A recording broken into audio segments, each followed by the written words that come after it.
இரணிய கசப்பு அப்படிங்கிற அரக்கன் தன்னுடைய அண்ணன் இரணியக்ஷன் வதம் செய்யப்பட்டதை அடுத்து கோபம் அடைஞ்சவரு ஒரு குகைக்குள்ள போயிட்டு நீர் ஆகாரம் உறக்கம் இல்லாம 1000 ஆண்டுகளுக்கு மேல கடும் தவம் இருந்து பிரம்மர் கிட்ட சாகா வரம் வந்து பெறாரு. இரவும் இல்லாம பகலும் இல்லாம மனுஷனாலையும் இல்லாம மிருகத்தாலையும் இல்லாம எந்த ஆயுதங்களாலையும் இல்லாம தன்னுடைய மரணம் நிகழணும்.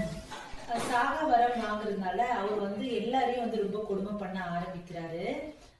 தான் கடவுள், அவரை தான் எல்லாரும் வந்து கடவுள்னு கும்பிடணும் அப்படின்னு சொல்றாரு. தன்னுடைய மகனான பிரகலாதனையும் என்னதான் வந்து சாமி அப்படின்னு கும்பிடு அப்படின்னு சொல்றாரு. ஆனா அவர் வந்து சின்ன வயசுல இருந்தே திருமாலின் பக்தனான அந்த பையன் வந்து அப்படியெல்லாம் நான் கும்பிட முடியாது, அவர் தான் என்னுடைய கடவுள் அப்படின்னு சொல்றான்.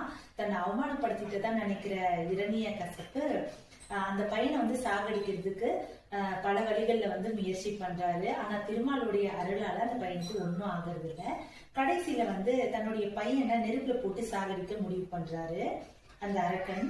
அப்போ வந்து எங்க உன்னுடைய கடவுளை வர சொல்லு, எங்க இருக்காரு அப்படின்னு சொல்லி கேட்கிறாரு. உடனே அந்த பையன் சொல்றான், என்னுடைய திருமால் தூணிலும் இருப்பான், துரும்பிலும் இருப்பான், எல்லா பொருட்களிலையும் என்னுடைய கடவுள் இருக்கிறாரு அப்படின்னு அந்த பையன் வந்து சொல்றான். அப்படியா அப்படின்னு சொல்லிட்டு அந்த அரக்கன் வந்து கதாயுதத்தை எடுத்துட்டு போயிட்டு இந்த தூண்ல இருக்காரு அவனுடைய சாமி, இந்த தூண்ல இருக்காரு அவனுடைய சாமி அப்படின்னு ஒவ்வொரு தூணா உடைக்கிறாரு.